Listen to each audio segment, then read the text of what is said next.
Enquanto nós aqui em cima abrimos a nossa Bíblia em Lucas, Evangelho de Lucas.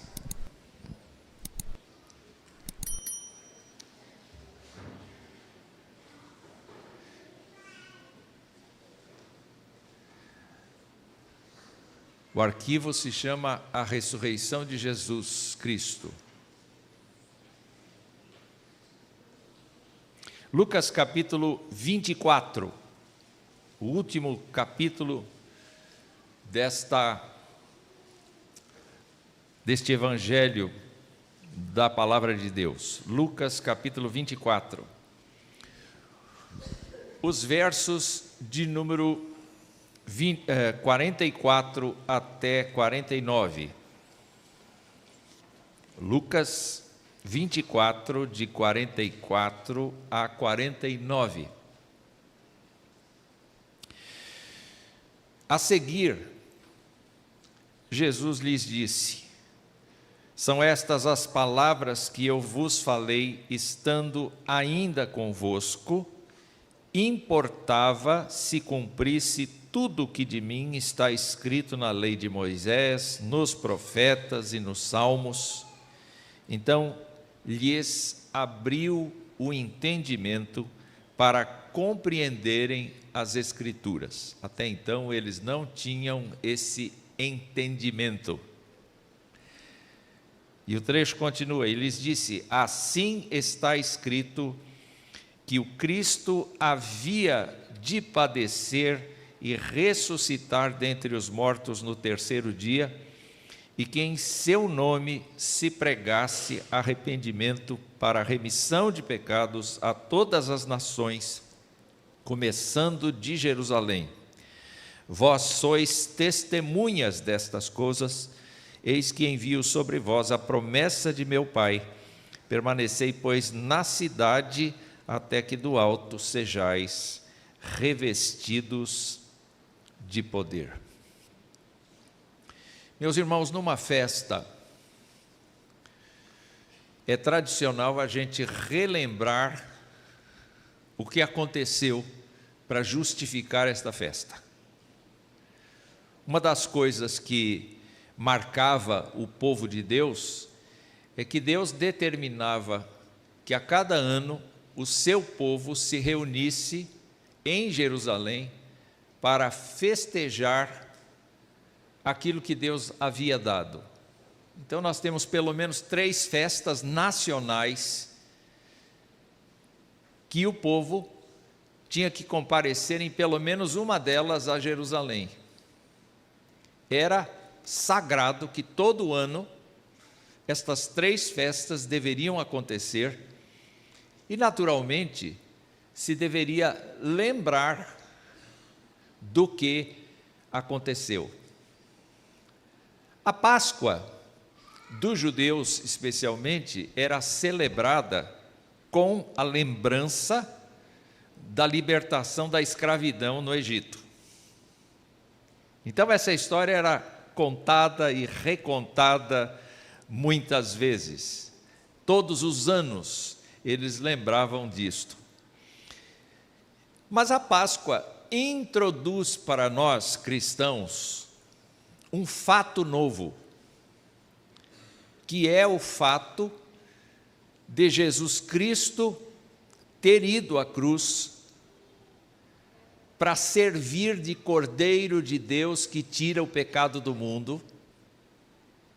Esse é um fato novo. Não mais aquele Cordeiro cujo sangue foi passado nas portas, mas agora o Cordeiro de Deus que tira o pecado do mundo é imolado na cruz do Calvário e no terceiro dia após a sua execução, ele ressuscita dentre os mortos. A nossa Páscoa, então, tem o significado da morte e da vida, tem o significado da introdução de um novo conceito, que é o conceito da justificação pelo sangue de Cristo, e a certeza, a convicção da vida eterna por meio de sua ressurreição. E naturalmente nós vamos lembrar um pouco do que isto significa.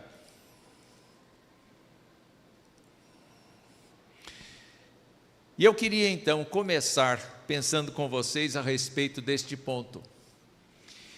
Que a ressurreição não é um fato inesperado, não é uma coisa não prevista, não é uma coisa não anunciada. Eu trago pelo menos duas passagens do Antigo Testamento que mostram claramente o fato de que lá atrás, 1000 anos antes pelo menos, Davi, quando escrevia a sua poesia inspirado pelo Espírito Santo, colocou uma frase ou duas frases no Salmo de número 16, em que ele diz: não permitirás que o teu santo veja corrupção. E isso não quer dizer a corrupção política, a corrupção social, a corrupção de pecado. Quer dizer, essencialmente, a corrupção do corpo. Deus não permitiria que o seu santo sofresse corrupção do corpo. É claro que o corpo de Jesus foi muito estragado, não é? Certamente ele foi cuidado pelas pessoas que o preparavam para o seu embalsamamento, vamos dizer assim. Elas trataram das suas feridas, mas ele estava inchado, ele estava desfigurado, ele estava completamente machucado por dentro e por fora.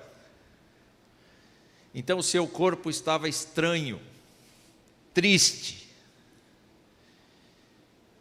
E elas, especialmente as mulheres, trataram disto no sentido de que ele fosse envolto em panos com as especiarias necessárias para a preservação, até que ele definitivamente recebesse o tratamento que todos os corpos recebem, porque elas esperavam fazer isso no primeiro dia da semana. Só que quando Jesus vem, o seu corpo está íntegro outra vez.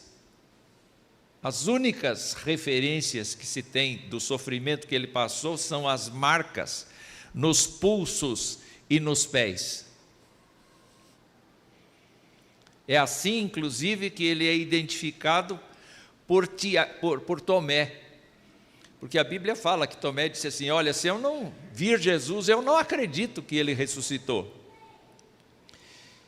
E Jesus, quando se aproxima de Tomé, diz assim: põe a mão aqui, veja que sou eu mesmo, põe a mão.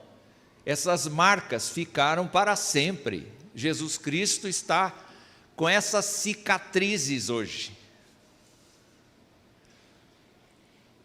para que a nossa lembrança jamais esmoreça no fato de que ele precisou se entregar para que nós fôssemos salvos. Ele precisou ser machucado, ferido, para que nós fôssemos salvos. Mas a palavra do Senhor diz mais.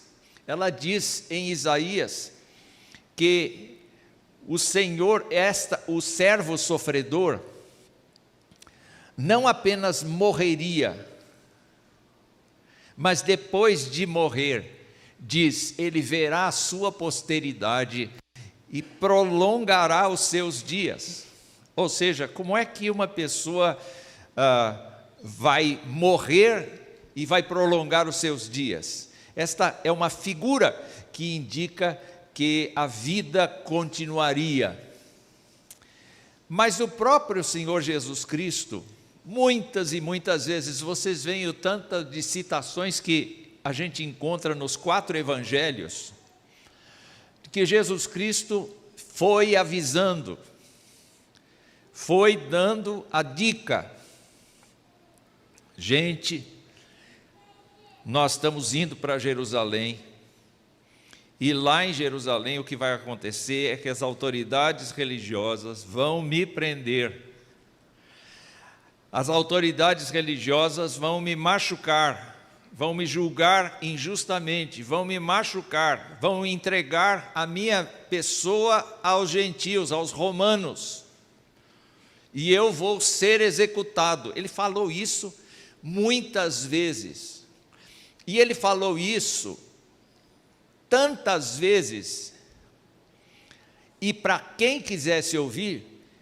que quando ele foi colocado na sepultura de José de Arimateia, os religiosos foram a Pilatos e disseram assim: esse embusteiro, esse farsante, disse que ia ressuscitar no terceiro dia. Até os inimigos sabiam que Jesus vinha falando: olha, eu vou ser entregue sim, eu vou morrer. Mas o que aconteceu é que os seus discípulos estavam absolutamente cegos com isto. É muito interessante a gente ver que depois de uma dessas falas, a mãe de Tiago e João chegou para Jesus, puxou na roupa dele e disse assim: mestre, eu tenho um pedido a fazer. Ele tinha acabado de dizer: eu vou morrer e eu vou ressuscitar no terceiro dia. Mas a mulher chegou e disse assim: olha, eu tenho um pedido, na tua glória, eu quero que um filho meu sente à tua direita, outro à tua esquerda. Eu falei: mulher, presta atenção. Em outro evangelho, não foi a mãe, foram os próprios Tiago e João que chegaram e disseram assim: olha, Senhor, nós queremos sentar um à tua direita e à tua esquerda, o Senhor vai nos atender? Vocês estão prestando atenção? Eu estou dizendo que eu vou morrer. Mas ninguém prestava atenção, porque os seus olhos propositadamente estavam encobertos. Quem encobria? Não era a ignorância somente deles, era a vontade de Deus que eles não percebessem tudo isso.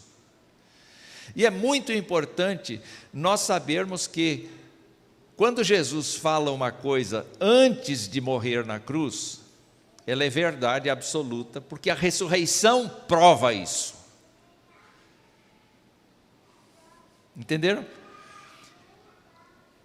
E Jesus Cristo disse para Marta o quê? Eu sou a ressurreição e a vida. Quem crê em mim, ainda que morra, viverá. Como é que Jesus podia dizer isso, se ele ainda não tinha morrido? E como é que a gente pode acreditar que ele é a ressurreição e a vida, se ele não tivesse ressuscitado, como nós lemos em 1 Coríntios 15? Então, pelo fato dele ter ressuscitado, nós sabemos que ele é a ressurreição e a vida, e quem crê nele, ainda que morra fisicamente, continuará vivo, viverá e viverá eternamente. Você crê isto? Jesus perguntou isso para Marta, e Jesus pergunta para nós: você crê nisto? É uma coisa maravilhosa pensar então que Jesus pré-anunciou, a Bíblia pré-anunciou a morte e a ressurreição de Cristo. Mas o interessante, eu não enxergo lá, eu tenho que olhar para cá. Você precisa aumentar a televisão ali, não é? Porque eu não enxergo mais. A ressurreição faz de Jesus uma pessoa ainda mais gloriosa, porque ainda que Jesus Cristo seja completo em todas as coisas, a sua missão incorpora sobre Jesus maior honra, maior glória, maior virtude. Então é um Deus pleno que se amplia. É um Deus pleno que se amplia.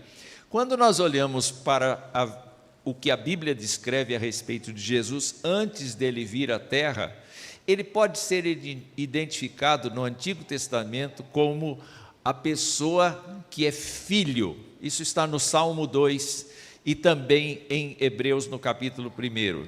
Ele é chamado de filho no Antigo Testamento.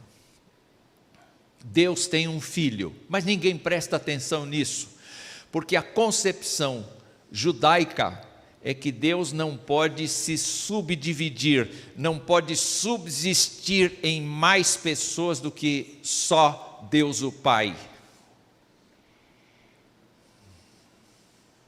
Quando Jesus Cristo vem e diz assim: eu também sou,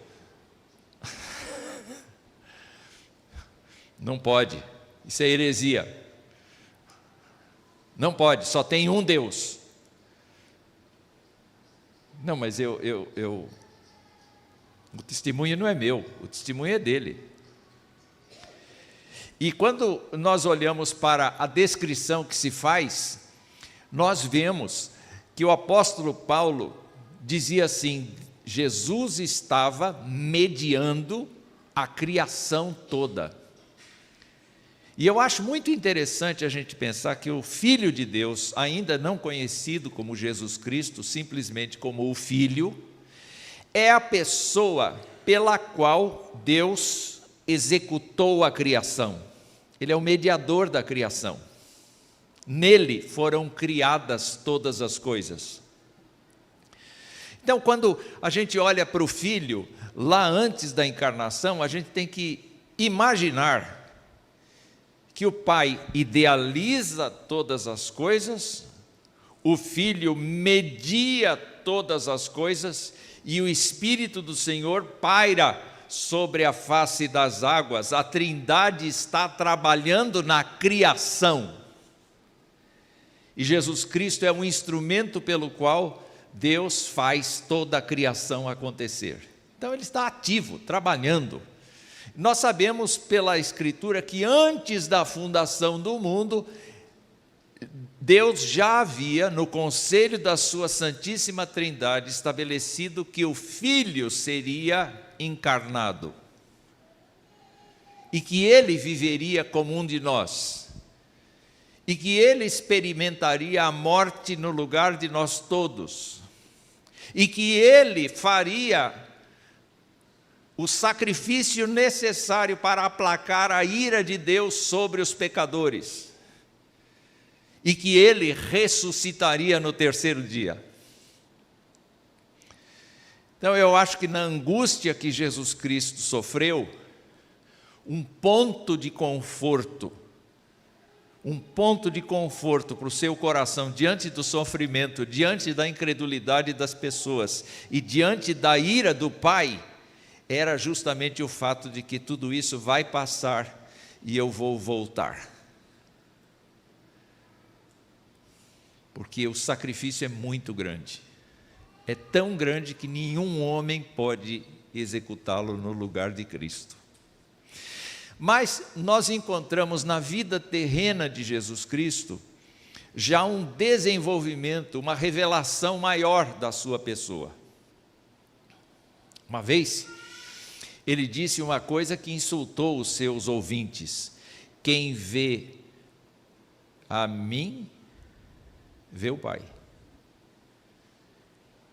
Se vocês olharem para o meu comportamento, para a minha postura, para a justiça que eu exerço, para a forma como eu lido com as questões, para a maneira como eu trato os seres humanos, vocês verão que o Pai faz do mesmo jeito. Quem vê a mim, vê o Pai. Então nós temos vários títulos colocados na vida terrena de Jesus Cristo por essa gente toda, pelos evangelhos, em que ele é retratado como Filho, como o Messias, o ungido de Deus, o Verbo encarnado, o servo que não veio para ser servido, mas para servir e dar a sua vida em resgate de muitos. E ele também se posiciona como Salvador. Quem crê em mim será salvo. A vida terrena de Jesus Cristo pode ser resumida numa das declarações apostólicas que diz: ele, sendo rico, se fez pobre por amor de nós e andou fazendo bem.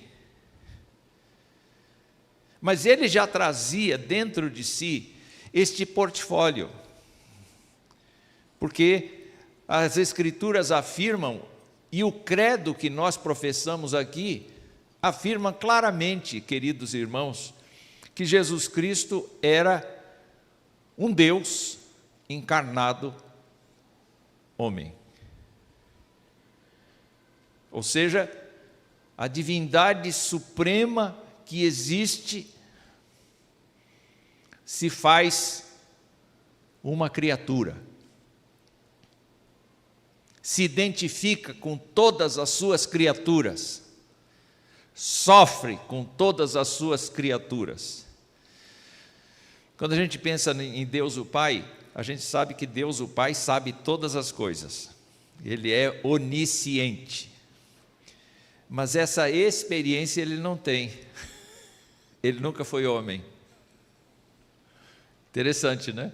O Filho foi homem. Então, na natureza, na essência de Deus, Deus sabe o que é ser homem. Mas a função do Filho foi ser homem. Foi ser humano. E quando nós pensamos nessas coisas, somente pela fé que a gente consegue assimilar uma coisa dessas. A partir da ressurreição, o que é que muda? A partir da ressurreição, tudo muda. Porque até então Jesus Cristo vivia em humildade, em humilhação. Jesus Cristo, de acordo com Filipenses capítulo 2, estava descendo uma escada. A primeira coisa foi deixar a sua glória e vir à terra. Viver entre os seres humanos, cumprindo a lei que ele mesmo tinha ajudado a fazer. Cada ponto, nenhum ponto da lei foi esquecido pela vida de Jesus. Não há registro de pecado nenhum na sua existência. Vocês podem imaginar todos os dias, 24 horas por dia, sem falhar com o Senhor dos Exércitos. Isso está muito distante da nossa própria realidade. Nós não somos capazes de viver um segundo sem pecar contra Deus. Não, talvez um segundo. Mas 2 segundos fica mais difícil. Não é verdade? Onde está a sua cabeça agora? Já foi embora ou continua comigo? Pois é. Não é que não me ouvir seja pecado, não é. Mas você está num culto a Deus e você está convivendo com a palavra de Deus, então, não é? Aí você fica pensando, em que Jesus Cristo cresceu? Ele continua sendo Filho, ele continua sendo Messias, ele continua sendo o Verbo encarnado, mas agora Jesus Cristo é visto nos céus e na terra como Deus homem. Dupla natureza em uma só pessoa. E ele é exaltado nos céus e na terra pelo fato de ter em si mesmo a divindade presente e a sua humanidade presente. Quando Hebreus escreve a respeito de Jesus Cristo, ele diz, ele aprendeu a obediência. Ele foi aperfeiçoado. Ele é capaz de compreender o sofrimento das pessoas, porque ele viveu esses sofrimentos. Então ele é o perfeito representante da humanidade nos céus, diante de Deus o Pai. Mas ele não é apenas agora Senhor, o Salvador das pessoas, ele é Senhor absoluto de tudo que há. 1 Coríntios 15, nós vamos encontrar a afirmação de que só Deus o Pai é que está mantido fora do reinado de Jesus Cristo, porque quando ele vencer a morte, diz o texto de 1 Coríntios 15, quando ele vencer a morte, quando ele convocar todos para a ressurreição do último dia, e a morte for vencida, diz a Escritura que ele vai entregar o reino ao seu Pai, para que o Pai seja tudo em todos. Não existe no céu e na terra nenhuma pessoa mais importante do que Jesus Cristo nesse momento. É por isso que a gente precisa ter um cuidado muito grande quando a gente toca no nome de Jesus Cristo, porque usar o nome de Jesus Cristo para uma piada, para uma conversa chula, para uma palavra sem sentido, é profanar o nome dele. Porque ele está investido de toda a autoridade. Quando ele falou aos discípulos na Galiléia, ele disse: toda a autoridade me foi dada nos céus e na terra.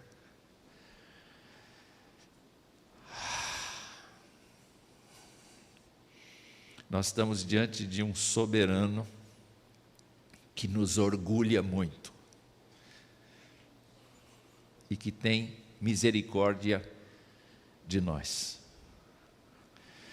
Mas o apóstolo Paulo fala de um jeito interessante. Ele diz assim: olha, para ser o cabeça de todas as coisas, Deus o deu à igreja, que é o seu corpo.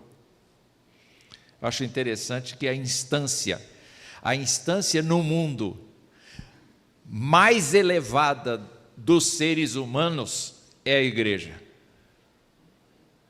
Não existem governos, não existem países, não existem ideologias, não existem culturas que possam suplantar a importância que os salvos em Jesus Cristo, que compõem a igreja do Senhor na terra, a instância maior é a igreja.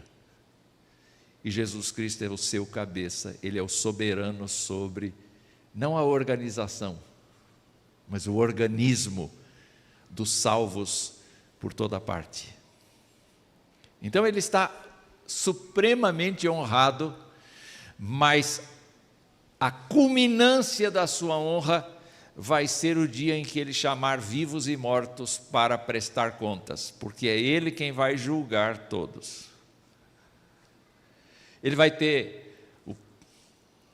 ter a autoridade para dizer: vinde, benditos de meu Pai, entrai para o gozo que vos está preparado desde antes da fundação do mundo.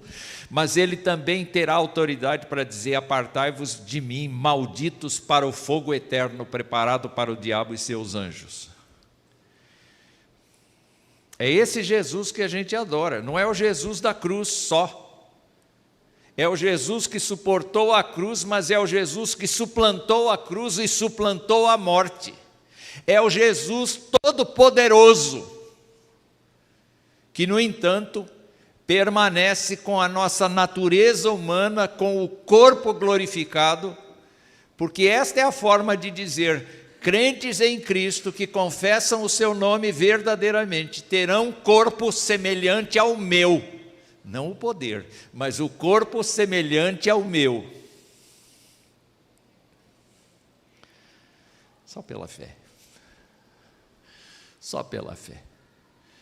E esta é a graça, meus irmãos. Esta é a graça da ressurreição. Crentes em Jesus Cristo serão ressuscitados. Quando a gente fala de ressurreição, a coisa mais ordinária, a coisa mais comum que a gente entende é que a ressurreição é voltar à vida. E eu tenho alguns exemplos aqui de pessoas que voltaram à vida. Tenho aqui o filho da viúva, ressuscitado por Elias, o filho da mulher, ressuscitado por Eliseu.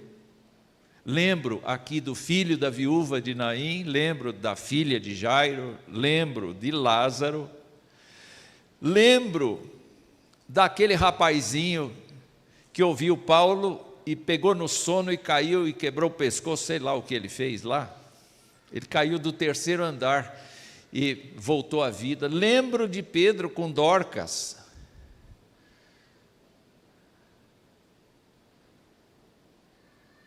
Mas como é que essas pessoas ressuscitaram? Elas ressuscitaram e continuaram a vidinha de antes. Onde é que eu parei? Quando eu morri, onde é que eu parei?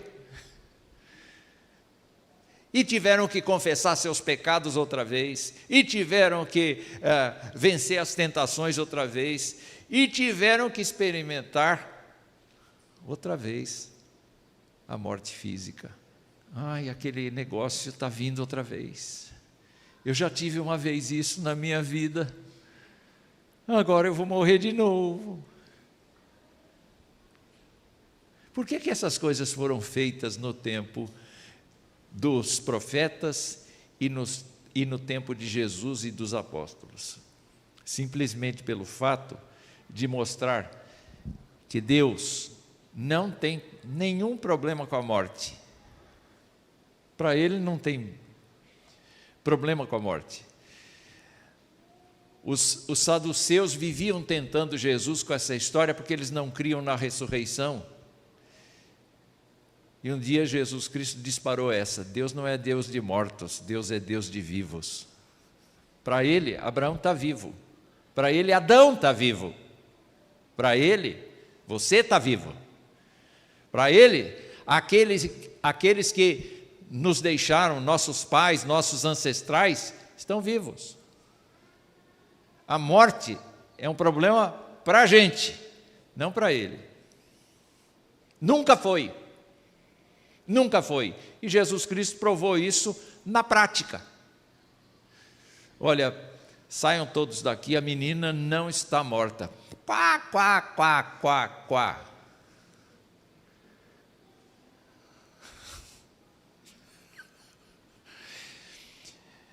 É como se Jesus estivesse falando assim: olha, enquanto vocês estão indo, eu já estou voltando. Tábita, levanta. Como é que é? O coração volta a bater, o cérebro volta a pensar, o estômago dá aquela constrangida, porque ele diz assim: deem comida para a menina.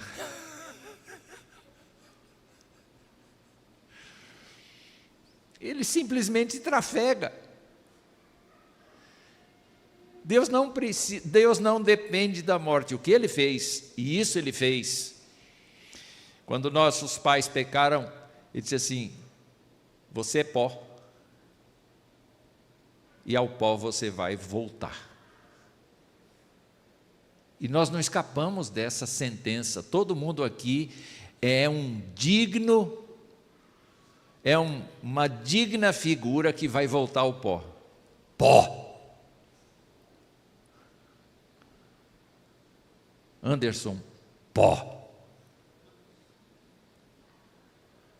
Não adianta tratar muito bem da beleza física, porque você pode restaurar a fachada da casa, mas o esgoto, gente, aquilo que está por trás do reboque, está estragando. Quando eu fiz a cirurgia de vesícula, eu devia ter o quê? Uns 60 anos, mais ou menos. Eu perguntei para o médico: e aí, como é que está aí dentro? Ele disse assim: sua carninha já não é mais de 20 anos. Ela vai. Ainda que a gente, nossa, como você está exuberante, como você está forte, como você está assim, com uma boa aparência, lá dentro a coisinha vai estragando, gente. Vou fazer uma pesquisa, posso? Quantos aqui tomam remédios contínuos?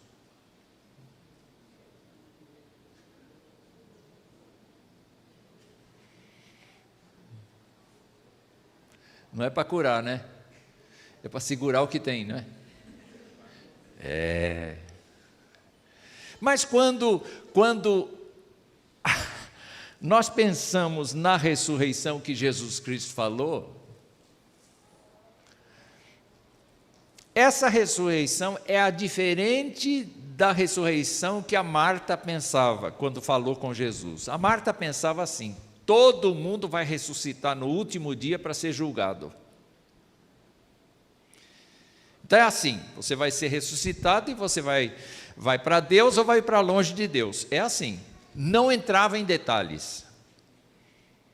Marta tinha essa compreensão que era uma tradição de uma ala dos judeus. Ela tinha essa tradição, essa impressão de que no último dia todo mundo vai ser ressuscitado. E isso é confirmado pelas Escrituras. No último dia, quem é crente vai ser ressuscitado e quem não é crente também. Todos serão ressuscitados, todos. E os que estiverem vivos, Paulo diz, vão ser transformados, ou seja, a morte vai ser instantânea e a transformação do corpo também. Então, de certa maneira, é uma morte deste estado físico que nós vivemos hoje. Todos vão passar por isso. Você diz assim, Enoque não passou. Eu acho que sim. É uma opinião pessoal. Mas quando a gente olha para a ressurreição do corpo de Jesus, nós temos que prestar atenção no fato de que ele não é um espírito, porque ele comeu na frente dos discípulos, mas só que os discípulos estavam com a porta fechada e ele apareceu no meio deles. É uma estrutura de corpo que Paulo define não como uma estrutura terrena, mas uma estrutura espiritual. Não mais um corpo corruptível que envelhece. Olha, Jesus Cristo teve fome, teve sede. Jesus Cristo envelheceu. Ele morreu jovem, mas ele envelheceu. Ele não ficou do tamanho de bebê. Ele se tornou homem, ele experimentou trabalhar o ofício do pai dele, ele fez um monte de coisas, queridos irmãos, que nós fazemos no cotidiano das nossas vidas. Entretanto, quando Jesus Cristo ressuscita, o seu corpo tem apenas as marcas da cruz. Mas o seu corpo agora tem uma estrutura que nós sequer imaginamos. Nós não conseguimos definir como é que é essa estrutura. E quando nós olhamos para as passagens bíblicas, nós vemos que o Apocalipse simbolicamente dá uma aparência para Jesus Cristo, que é uma aparência agora de grande autoridade, de grande poder, de grande projeção, de grande força. O nosso Senhor é um Senhor que assusta, os seus anjos o adoram. Ele é proclamado nos céus, na terra, pelos vivos e pelos mortos, como Senhor absoluto de todas as coisas. Às vezes eu digo assim, ele é tão importante que nem liga para mim. Esse é o grande mistério do Senhor. Ele é tão importante que se nós salvos ficarmos na última fileira dos salvos, Ele vai conhecer nosso nome, conhecer nossa vida e nos amar como ama o primeiro da fila.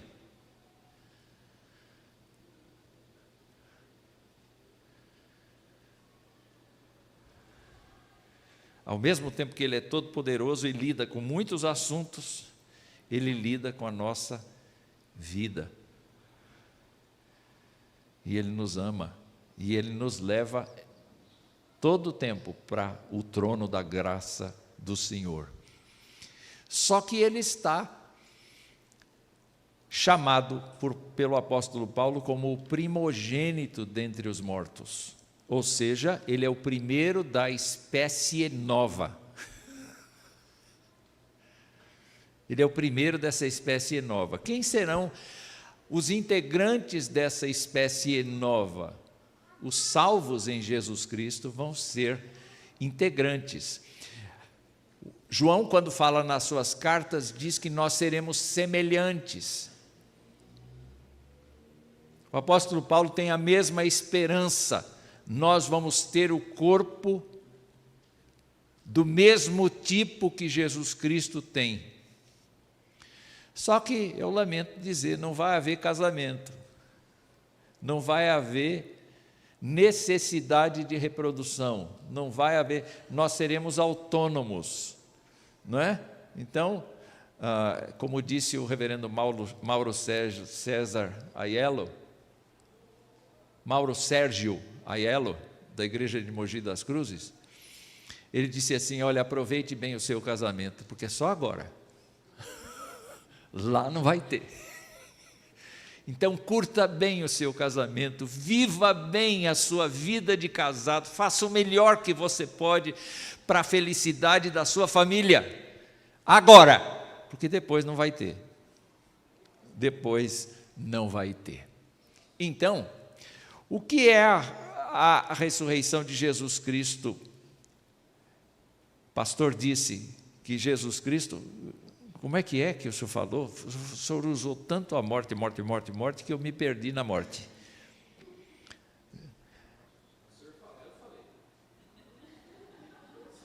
O que eu falar, o irmão falou. Vou pedir para o Rafael voltar a fita, voltar o vídeo. Na verdade, quando Jesus Cristo morreu, efetivamente Jesus Cristo morreu. Tem muita gente que tenta dar uma desculpa, que tenta empanar isso, colocar uma sombra sobre isso, dizendo, ele não morreu não. Na época de Jesus, criaram a seguinte narrativa: os discípulos roubaram o corpo. E as pessoas que trataram de divulgar essa narrativa foram pagas em dinheiro para fazer isso. Só que as testemunhas de Jesus Cristo são muitas. Eles viram o Senhor ressuscitado algumas vezes antes dele subir ao céu. E quando nós pensamos, queridos irmãos, na ressurreição dele, ele venceu a morte. A Bíblia nos mostra, em várias passagens, que ele foi ressuscitado pelo poder do Pai, pelo poder dele mesmo e pelo poder do Espírito. Tem passagens que indicam que as três fontes de poder para que ele voltasse à vida, vêm das três pessoas da Trindade. Mas é interessante a gente observar algumas falas de Jesus Cristo, por exemplo, em João capítulo 10, quando ele diz quando ele fala dele como o bom pastor, ele diz assim, por isso o Pai me ama, verso 17 do capítulo 10, ele diz, por isso o Pai me ama, porque eu dou a minha vida para a reassumir, eu reassumo a minha vida. Ninguém a tira de mim. Pelo contrário, eu espontaneamente a dou, tenho autoridade para a entregar e também tenho autoridade para reavê-la. É muito interessante a gente imaginar aquele sepulcro fechado e no tempo especificado pelo próprio Deus, Jesus abrir os olhos e o seu corpo estar absolutamente transformado, de corpo machucado em corpo exaltado. É o próprio corpo de Jesus. Gente, os anjos não foram levar para Jesus um corpo novo.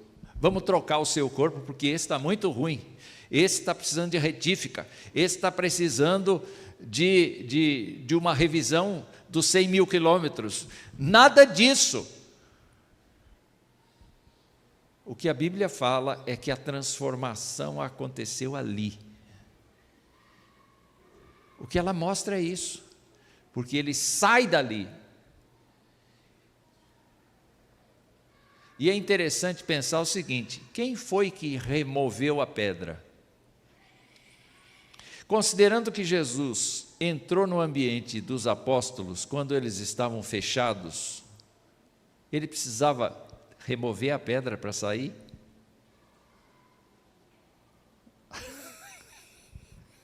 Não. A remoção da pedra serve de atestado para os homens que não conseguem passar através da pedra, para ver que ali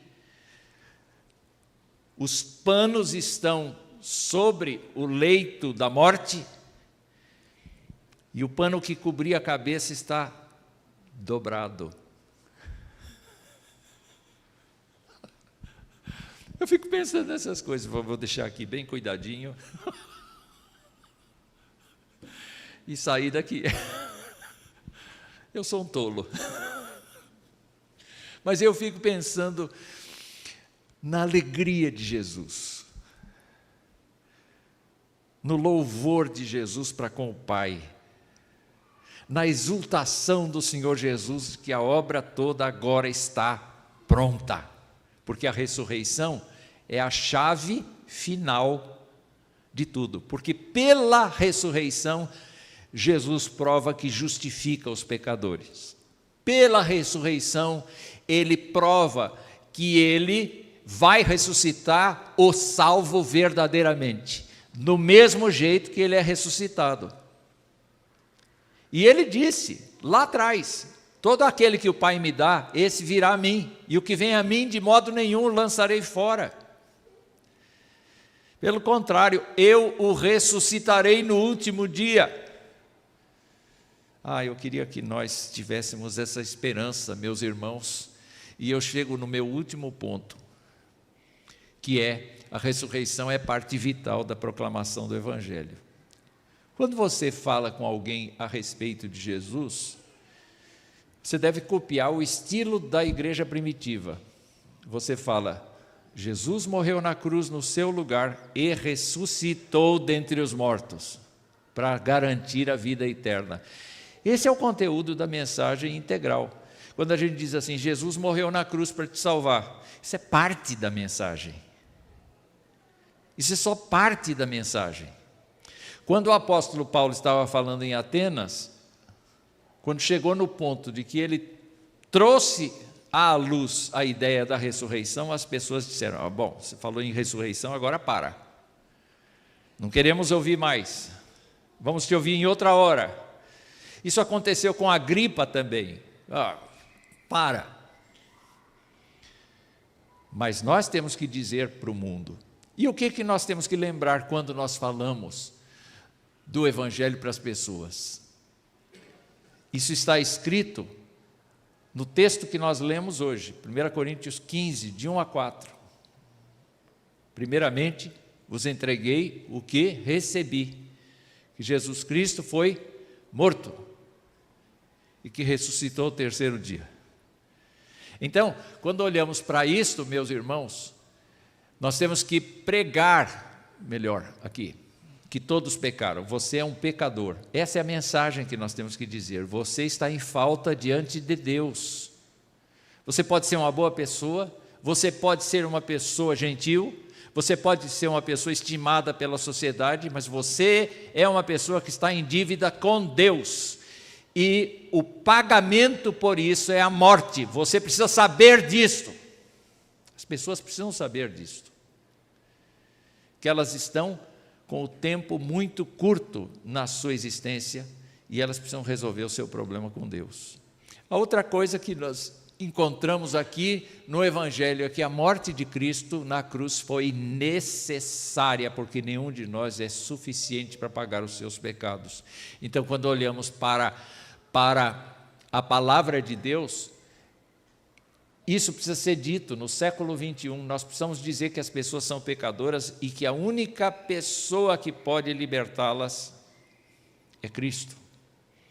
Mas também nós temos que dizer que a ressurreição de Cristo foi necessária para dar garantia de vida eterna aos que creem no nome dele.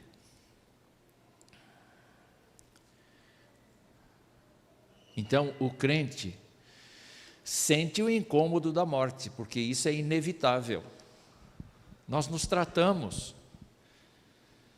para não querer morrer, porque nós não fomos construídos para morrer. Mas, queridos irmãos,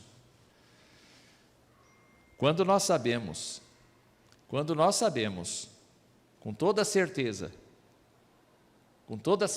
quando nós sabemos que mesmo que a gente morra, a gente vai continuar vivo, e a gente vai ser ressuscitado, e a gente vai ser consolado pelo poder de Deus, o medo da morte desaparece. A angústia, essa coisa fica, porque nenhum de nós quer morrer, mas o medo, a paura, e agora, o que vai acontecer? Para onde eu vou? Não, vem cá, você é meu. Eu te pego pela mão, eu te levo, eu te conduzo. Como a Isabel orou, eu vou enxugar dos seus olhos a lágrima, eu vou te alimentar eternamente, eu vou cuidar de você, você vai viver comigo. Jesus disse para os discípulos: olha, não fiquem turbados no coração, credes em Deus, crede também em mim. Na casa de meu pai há muitas moradas, se não fosse assim eu teria dito, eu vou preparar lugar para vocês. Você pode dizer para o Senhor: bendita a ressurreição, porque é por essa ressurreição que eu sei que o Senhor está preparando o meu lugar na tua presença. E por último, meus irmãos, quem é que deve saber dessa novidade que a gente tem para entregar? Todos. O Senhor disse, já ressuscitado, Ele disse: toda a autoridade me foi dada nos céus e na terra, portanto, ide. Pregar o evangelho para quem? A toda criatura. Toda criatura precisa saber que é pecadora. Toda criatura precisa saber que foi necessário eu morrer por ela. Toda criatura precisa saber que foi necessário eu ressuscitar por ela. Toda pessoa precisa ouvir. Se ela rejeitar, rejeitou. Se ela aceitar, ela aceitou. Eu não quero entrar aqui no pensamento que nós temos de que Deus tem os seus escolhidos. Nós cremos assim. Mas a nossa obrigação não é dizer para Deus: Deus, eu só vou pregar para quem o Senhor escolheu. Porque a ordem que nós recebemos não foi essa, não. A ordem que recebemos é: prega para todos. Quem vai ser salvo não é da sua conta. Prega para todos. Quem vai ser salvo é da minha conta, diz Deus.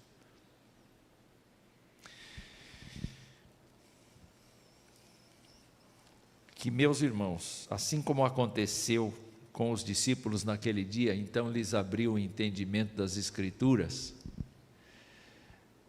que nós tenhamos um entendimento maior acerca da ressurreição. Não é um dia comum na vida do povo de Deus, é um dia de rememorar a festa da volta de Jesus à terra.